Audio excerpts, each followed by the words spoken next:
We'll talk about the third aspect of this. We've talked about student-teacher relationships, and we've talked about teacher clarity. Let's talk about the third element of this. Again, when we talk about schools, we think about the student and the interaction with the content itself. They aren't separate from one another. And when we've really got that interaction of content and student working well, we call that challenge. We want to be able to have a sufficient level of challenge for students. Again, there's a strong research base behind this. John refers to this as the Goldilocks challenge. Not too hard, not too boring. And this is where learning occurs.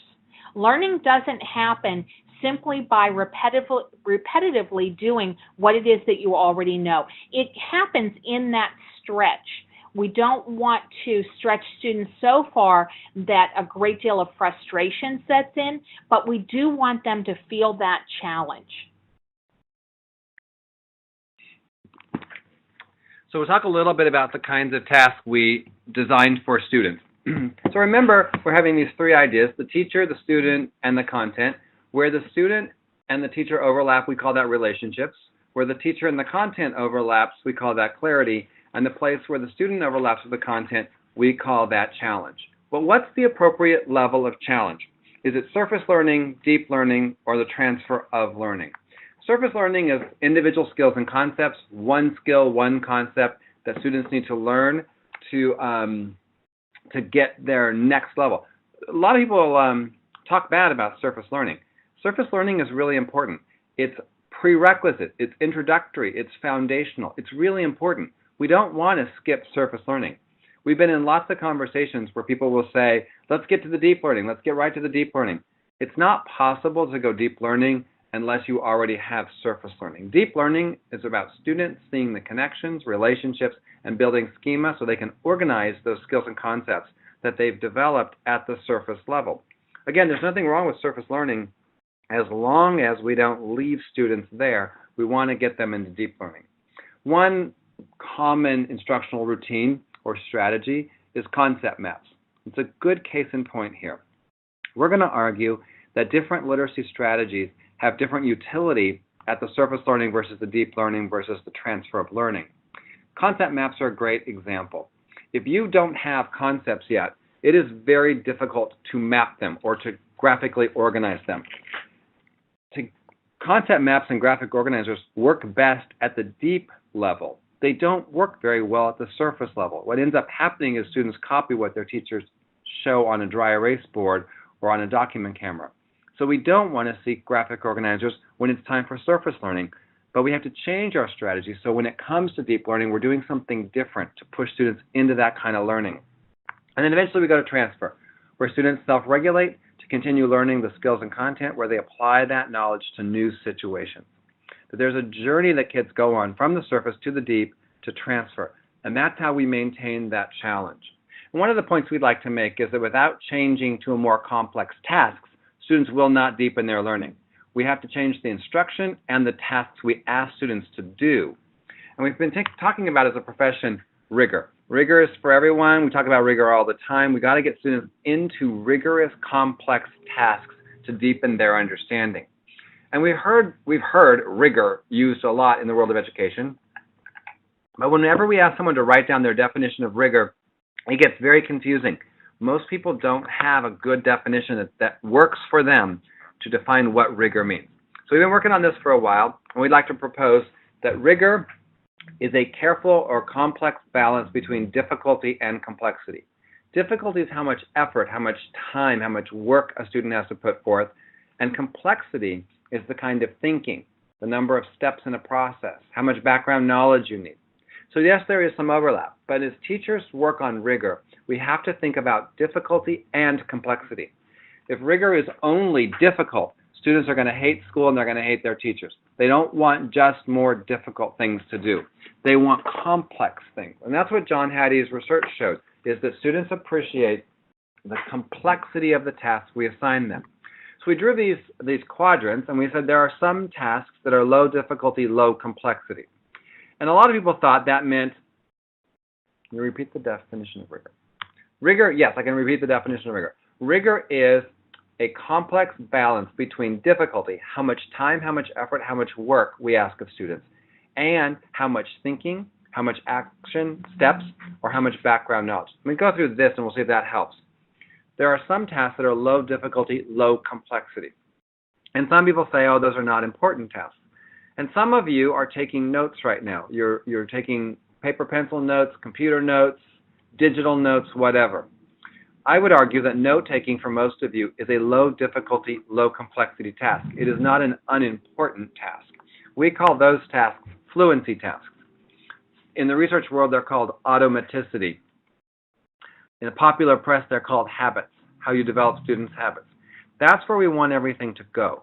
All the teaching we do, we want to develop students' fluent behavior with it, where they do it with great ease and great automaticity. That's our goal there. Then some of the tasks we give them fall in the stamina quadrant. Perseverance. Angela Duckworth wrote a book on grit.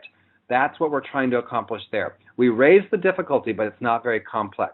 You have to stick with it. You have to persevere. You have to keep working through stuff. If students practice enough, tasks will move out of their stamina quadrant into their fluent quadrant. A one-time research project is not going to become a fluent behavior for students.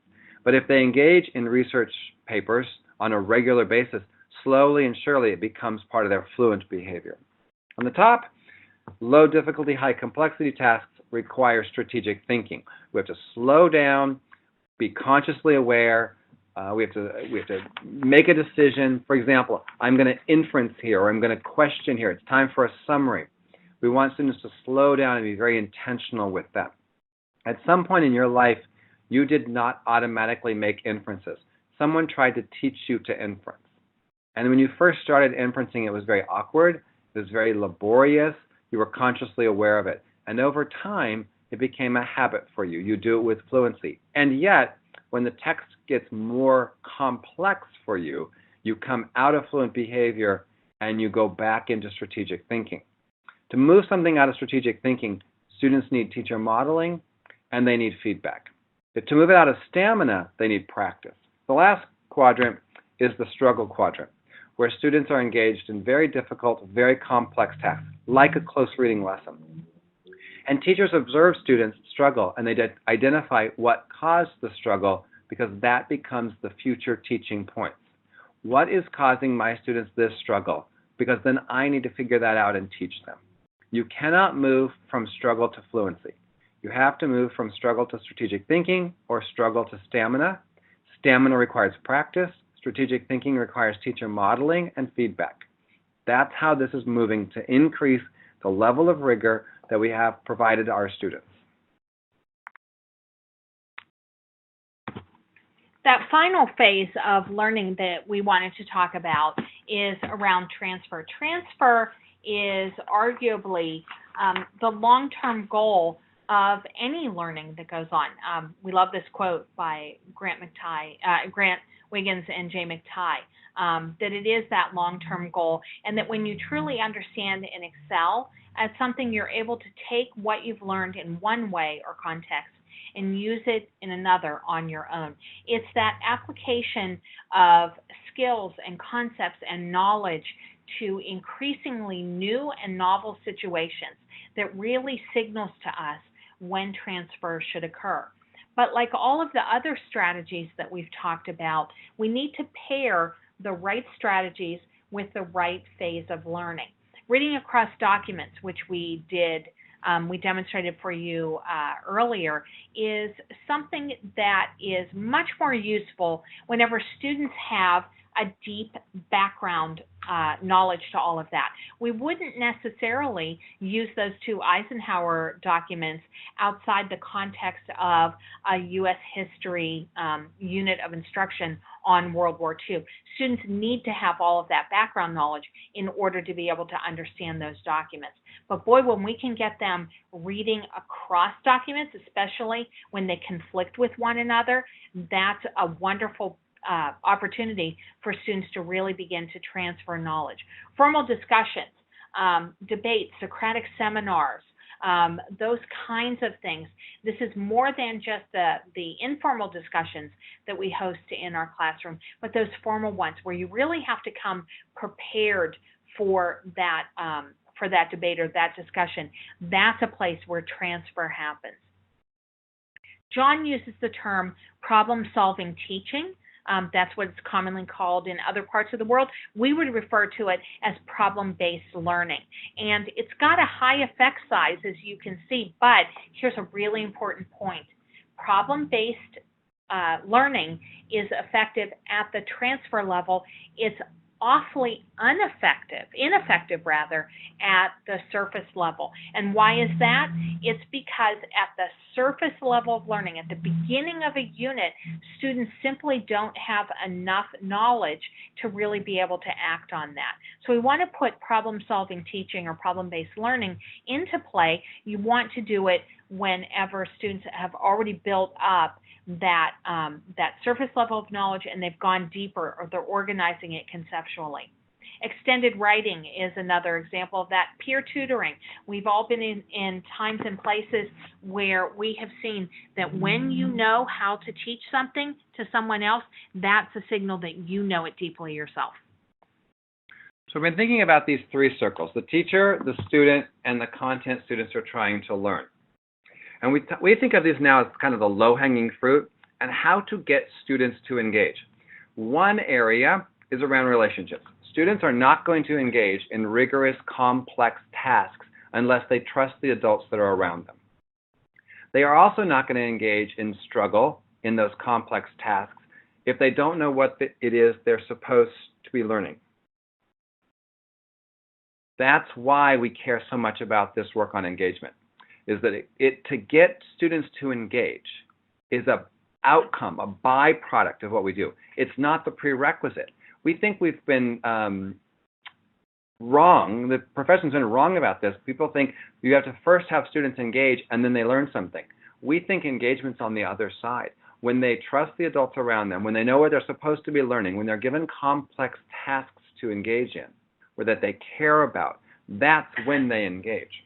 And when we think about this, it's really about the right approach at the right time for the right kind of learning. Do I know what my students need? What is it that I want to work on next with them? What's the level of thinking they're ready for?